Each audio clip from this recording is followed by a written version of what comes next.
शिवसेना पक्षप्रमुख उद्धव ठाकरे यांच्या समोर लोटांगण घालत अनेक नेत्यांनी थेट उद्धव ठाकरेंना घातली साथ. ठाकरेंनी मातोश्रींनी साथ दिल्यास सगळेच मातोश्रीवरती जवळजवळ 100 नेत्यांचा पुन्हा एकदा उद्धव ठाकरेंकडे येण्याचा नवीन मानस. मित्रांनो, महाराष्ट्राच्या राजकारणामध्ये अतिशय मोठी आणि महत्वाची बातमी. उद्धव ठाकरेंची साथ सोडून आम्हाला सगळ्यात मोठा पश्चाताप होतोय. आता ठाकरेंची माफी मागून पुन्हा शिवसेनेत यायला तयार. उद्धव ठाकरे असते तर आमचा पराभव झाला नसता, आमची राजकीय कारकीर्द संपली नसती. पराभूत झालेल्या नगरसेवकांचं सगळ्यात मोठं धक्कादायक वक्तव्य तर महाराष्ट्राच्या राजकारणात ठाकरेंना वेगळं करून ठाकरेंना सोडून आपलं राजकारण करता येणं अशक्य. या तीनही बाबींचा घेतलेला महत्वाचा आढावा. कोण आहेत नेते जे उद्धव ठाकरे आणि शिवसेना पक्षप्रमुख उद्धव बाळासाहेब ठाकरे यांच्या पक्षामध्ये आता यायला आतुर झालेत. शिंदे सेनेसह भाजपला पहिला मोठा चपराकीचा दणका. तर उद्धव ठाकरेंनी नेमकं काय म्हटलंय नेत्यांना आणि कोणकोणते नेते आहेत? तब्बल 100 नेत्यांचा ठाकरेंना बसतोय सर्वात मोठा आनंदाचा फटका. बघूया सविस्तर अपडेट नेमकी काय आहे. मित्रांनो, महाराष्ट्राचं राजकारण सध्या वेगवेगळ्या घटनांनी घडून येत आहे. एकीकडे उद्धव ठाकरे यांच्या शिवसेनेच्या सुप्रीम कोर्टाचा निकाल अवघ्या काही दिवसांवरती आला असून त्या निकालामध्ये कोण जिंकणार यामध्ये सगळ्यांचीच आता बाजू कोण मांडणार, कुणाचा तिथे भगवा फडकणार, पक्ष शिवसेना आणि धनुष्यबाण चिन्ह कुणाच्या हातात जाणार याकडे सगळ्यांचंच लक्ष लागलं असताना महाराष्ट्राच्या राजकीय पटलावरती मात्र उद्धव ठाकरे यांचा दमदार, शानदार आणि मजबूत विजय झाल्याचं सध्या प्रथमदर्शनी दिसून येत आहे. ठाकरेंना सोडून आम्ही आमच्या आयुष्यातील सगळ्यात मोठी चूक केली असून ठाकरेंना सोडल्यानंतर काय होतं हे आता आम्ही उपभोगत आहोत. ठाकरे नावाच्या वादळामध्ये काय ताकद आहे. ठाकरे नावाचं वादळ शिंदेच्या वादळापेक्षा कितीतरी मोठं वादळ आहे असं म्हणत एकनाथ शिंदेसोबत गुवाहाटी जाऊन आम्ही सगळ्यात मोठी चूक केली. तसं अशा प्रकारची ती चूक आगामी काळात कुणीही करू नये.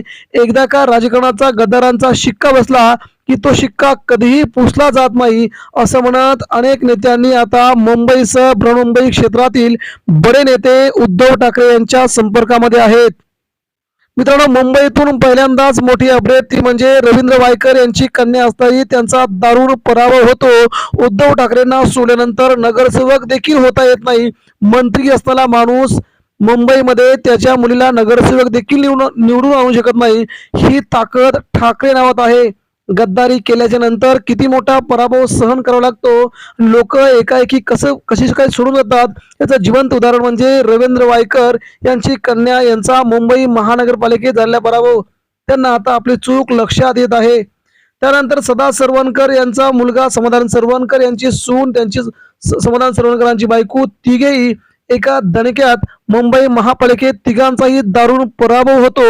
उद्धव ठाकरेंसोबत गद्दारी करून सदा सरवणकर यांनी गुवाहाटी गाठली होती आणि त्यावेळेस त्यांना वाटलं होतं की आम्हाला आमदारकी, आम्हाला मंत्रिपद मिळेल, मात्र काही न मिळता त्यांचाच दारुण आमदारकीमध्ये पराभव झाला. आता घरातील तिघांचा पराभव झाला.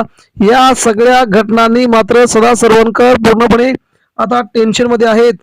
महाराष्ट्राच्या राजकारणामध्ये उद्धव ठाकरेंची साथ सोडल्यामुळे एवढा मोठा जबरदस्त फटका बसेल असं वाटत नव्हतं. या नेत्यांना समजू लागले. जवळजवळ मुंबईतील 49 नगरसेवकांपैकी जवळजवळ 40 ते 42 नगरसेवकांचा शिंदेगडात गेलेल्या सगळ्या नगरसेवकांचा पराभव झालाय.